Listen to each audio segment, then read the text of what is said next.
dañoo yeewu rek gis ko ci li nga xam ne mooy information yi ana ci yan base moo waral li nga xam ne mooy Israël bombardé li nga xam ne mooy Iran. waaw ci base yi ñu ko teg mooy dañ ni ñoom li ñuy expliqué. attaque préventive la ñu wax boo déggee li naan attaque préventive mooy yow da ngaa nekk ak sa voisin maanaam par exemple boo ko bëggee jëlee boo expliqué ci suñu dëkk yi. par exemple Sénégal toog ba mu neex ko. daa di singali Guinée. ni ko da ngaa yor arme nucléaire. te arme nucléaire boobu ngay defar da war ko sax da ngaa yor arme nucléaire da ngay nekk di defar arme nucléaire.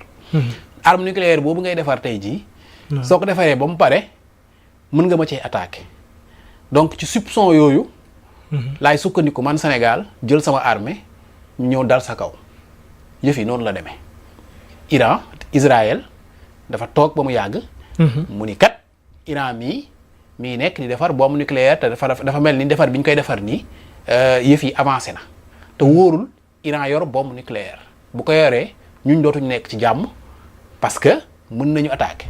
ñu ni donc nañ dem fii nga xamante ni fa lañ njort ni Iran fa lay defaree arme nucléaire yi. muy ay centrales nucléaires yi nga xamante ni Iran am na ko. ñu ni nañ dem dóor foofu ñu commencé nag daal di commencé attaquer le 12 ñu commencé attaquer. le 12 juin ñu commencé attaquer Iran di dóor ay bombe dóor ay bombe mais li ñu seetlu mooy bi Israël attaqué Iran le 12 au lieu communauté internationale bi Union européenne États-Unis ONU ñu réagir condamner li nga xamante ni Israël def na ko defuñu ko ñoom ñëpp ci suba sa dañ ne Israël am na droit défendre boppam gis nga terme yi ñuy utiliser dañ ne Israël am na droit défendre boppam ci défense boobu damay rappeler ni le 7 octobre Hamas dañoo jóg benn matin dugg biir Israël attaqué leen bi Hamas attaqué Israël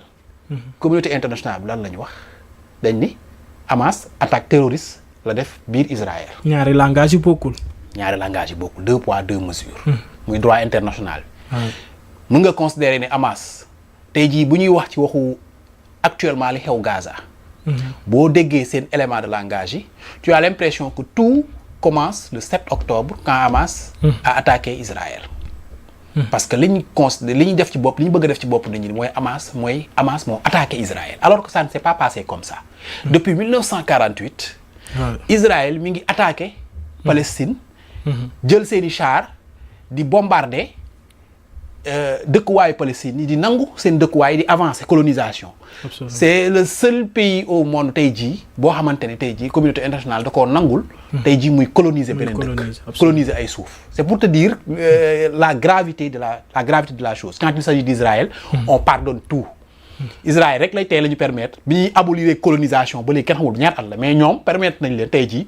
jël seen armée jël seen doole jël seen i bombe ak seen i char ñëw di coloniser beneen dëkk di avancer chaque année ñu avancer et puis bu ñuy avancer dañuy rey ay nit toxal ay nit. di rey ay nit di toxal ay nit à chaque fois. mouvement de résistance la. ñoom qualifié wuñ ko comme mouvement de résistance dañ ko qualifié comme un mouvement terroriste.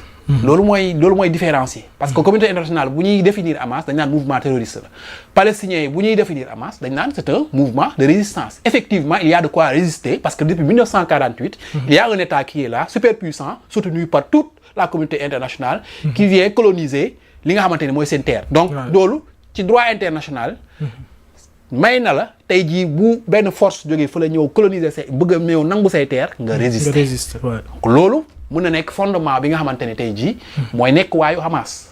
Pourquoi considérer wuñ ko comme un mouvement de résistance ñu considérer comme un mouvement terroriste et pourquoi à chaque fois bu ñuy wax tey jii ci génocide bi nga xamante ne tey jii moom moo xew Gaza te Israël di ko perpétrer depuis octobre boobu te ñu justifier ko lépp ñu justifier ko ci attaque Hamas boobu pourquoi bu ñuy wax à chaque fois ñu ni le 7 octobre la commencé alors que ñëpp xam nañ ni commencé wu le 7 octobre ñëpp xam nañ ni Israël moo njëkk attaqué depuis 1948 il y a eu la guerre des 6 jours entre temps il y a eu la Nakba mooy catastrophe bi nga xamante ni tey jii plus de 700 000 palestiniens ñu déplacé leen seen i terre te boobu ba léegi arrêté woon mi ngi continuer à chaque fois ñu ngi gis ni Israël mi ngi continuer di rey ay palestiniens biir Gaza occupé na ay territoires yu bëri Haïfa Cisjordanie actuellement c'est occupé ñu ñëw ba tey jii siège Gaza ñu def ko siège kenn amatul droit dugg kenn amatul droit génn aide humanitaire amatul droit dugg dara du fa génn. donc tout ça est permis à Israël. mais quand Israël nag jóg tey jii le 12 juin song Iran ñu ne non Israël day défendre boppam. Le 7 octobre kenn waxul kat Hamas day défendre. dañ ni tey jii Israël am na droit. Ils ont donné à Israël donc tey jii. le 12 à partir du 12 juin. la communauté internationale surtout l'Union européenne nga xamante ni seen nu mu tuddati présidente commission bi von der Leyen li mu ci wax. moo gën a graaw donc pour man je considère qu'à partir du 12 juin mandat ou licence a été donné à Israël pour attaquer qui il veut ci monde bi. sous prétexte que dafay défendre boppam. donc loolu amul ci droit international moo tax. titre bi ñu def ci l'enterrement du droit international parce que droit international lañu gas ba mu xóot tey jii. ñu suul ko amatul benn principe amatul précepte bu ñuy topp parce que spécialistes yëpp observateurs yëpp li ñu wax moo ni guerre préventive amul. Israël loolu la def loolu la expliqué attaque bi mu attaqué Iran le 12 parce que dafa soupçonné Iran. daf koy accuser ni Iran dafay defar li nga xamante ne mooy arme nucléaire. ci loolu la sukkandiku daal di attaqué Iran bi mu attaqué Iran le 12. le 13 Iran répliqué. fayu mais li xew ci fayu Iran bi dafa waddal benn mythe bu nekkoon mbir Israël mooy Israël kenn du ko song kenn mënu koo song ils ont le dôme de fer missile yi boo ko sànnee tamit du egg ci biir du yàq dara tey jii tu parcours les rues de Tel Aviv les rues de Haïfa Beersheba tu constates l'ampleur des dégâts des bombardements iraniens fële la ñuy taxaw à 2000 kilomètres suñu sànnee missile à moins de 6 minutes mu ñëw atteindre les cibles donc loolu pour man bi Israël di attaquer Iran sóoraalewul woon ni réplique bi dina leen gaañee nii mu leen gaañee def ay trentaine de morts ay des plusieurs centaines de blessés et des villes quasiment réduites en cendres donc pour man loolu musuñu xalaat ni Iran yor na ay capacités armement yu mu leen mën a nuire lu toll nii nga xamante ne tey jii nu mu tuddati au terme de 12 jours de guerre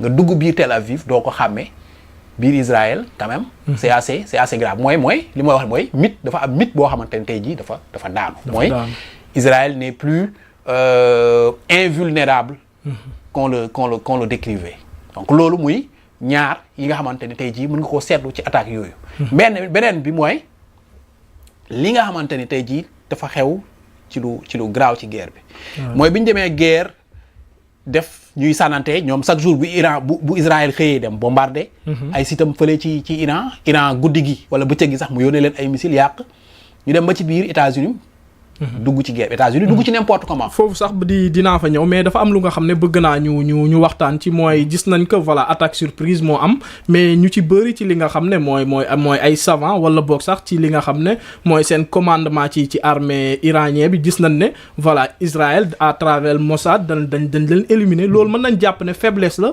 wala li nga xam ne mooy effet de surprise bi guerre bi am moo tax ba préparer wuñu woon loolu xam nga Israël dëkk la boo xamante ni dañuy investir énormément d'argent sur les renseignements à travers seen structure bi ñuy wax Mossad Mossad mooy seen cellule de renseignement ils sont très puissants et ils investissent beaucoup d'argent pour am ay renseignements am ay agents infiltrés partout dans le monde Mossad boo demee partout dans le monde seen agents yi ñu ngi fa noonu la ñu infiltrer Iran muy tamit loo xamante ni parce que wax nga ko léegi c'est une faiblesse boo xamante ni tey jii constaté nañ ko ci armée iranienne wala ci gouvernement en tout cas iranien parce que boo gisee début attaque bi li ñu ciblé woon mooy ñi ñu jàpp ni ñoom ñoo yor commandement armée bi ak les scientifiques yi nga xamante ne tey jii peut-être ñoom ñooy nu mu tuddati ñoom ñooy piloter li nga xamante ni tey jii mooy seen arme nucléaire boobu nga xamante ni ñëpp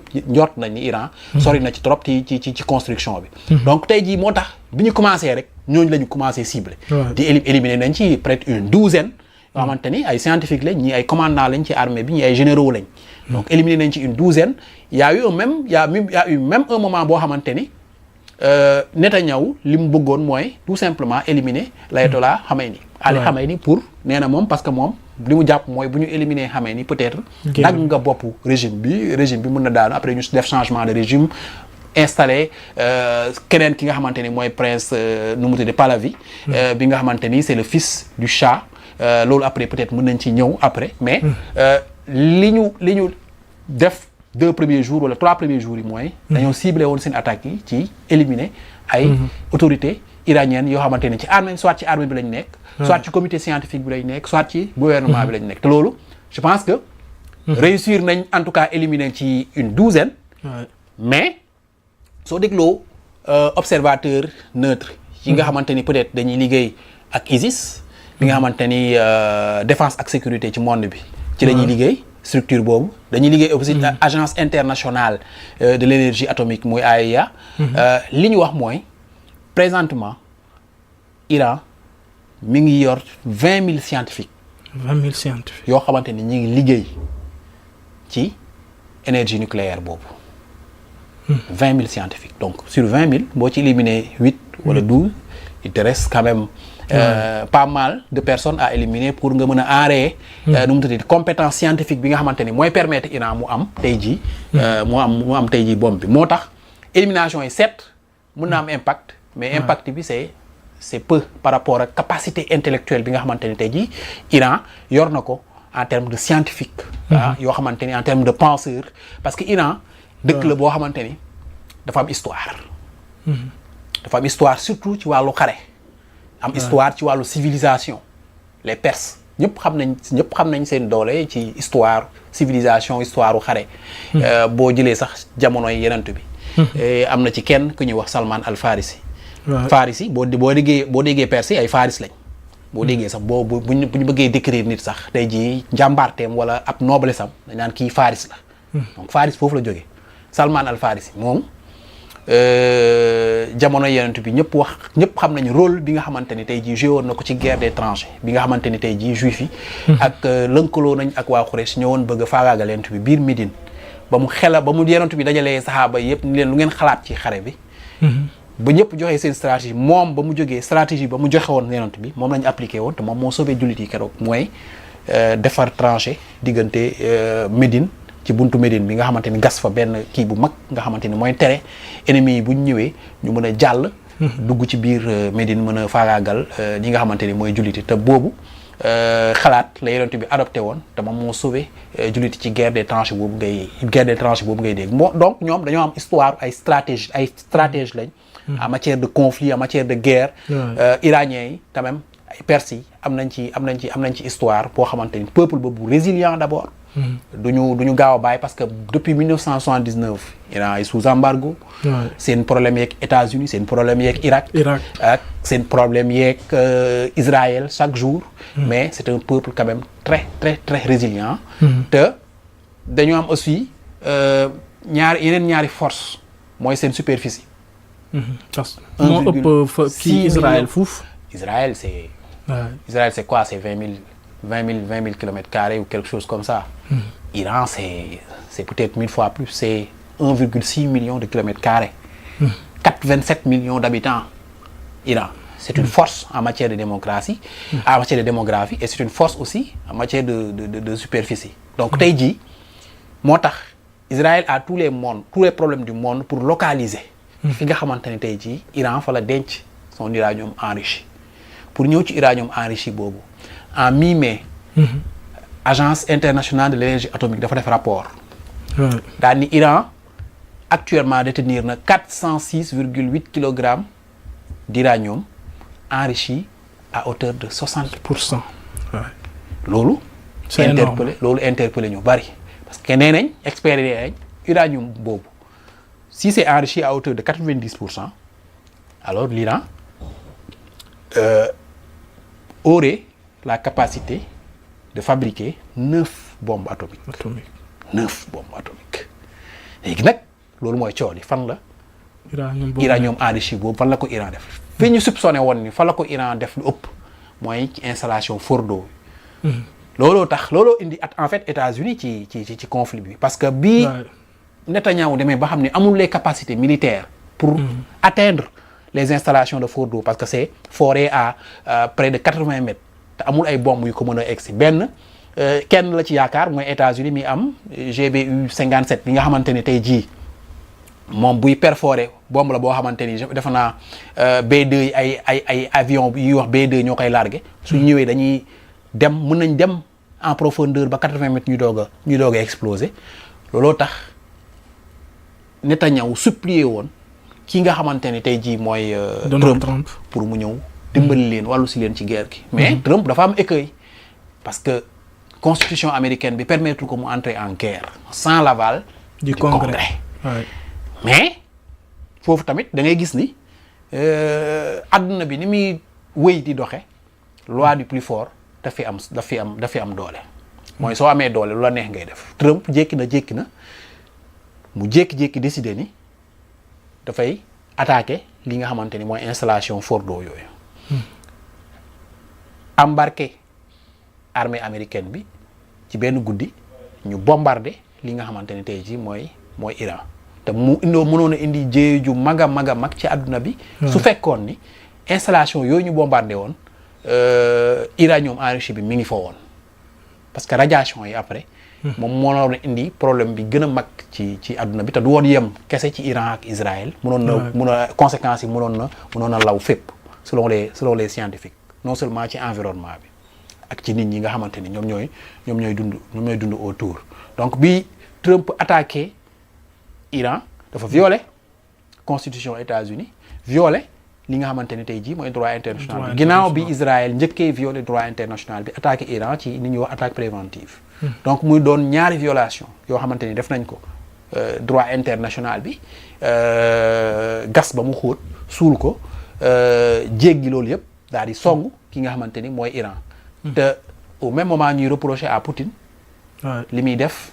en Ukraine ni ko da ngay violer droit international parce que da nga ñëw ba ci dëkk boo xamante ni dëkk bu souverain la nga bëgg a nangu li nga xamante ni tey jii mooy benn partie dëkk boobu. donc da ngay gis ni droit international bi su leen arrangé rek ñu brandir ko. su leen arrangé wul ñu jël ko gas ko ba mu xóot suul ko def lu leen neex moom lañ permettre tey ji Israël à Gaza. muy bombarder ay hôpitaux bombarder ay écoles bombarder ay centres yoo xamante ni ay réfugiés ñoo fa nekk di rey ay xale jël li nga xamante ni tey ji mooy xiif def ko arme de guerre tëj Gaza clore ko ni kenn du dugg kenn du génn lekk du génn médicament du génn. depuis plus de 3 mois loolu mi ngi am biir Gaza te kenn waxu ci communauté internationale. xam naa loolu sax dinañ ci ñëwaat après parce que gis nañ ne fi mu toll nii li nga xam ne mooy guerre bi doon am ñu ngi ko doon gis entre Israël ak Palestine fi mu toll nii Iran ak kii.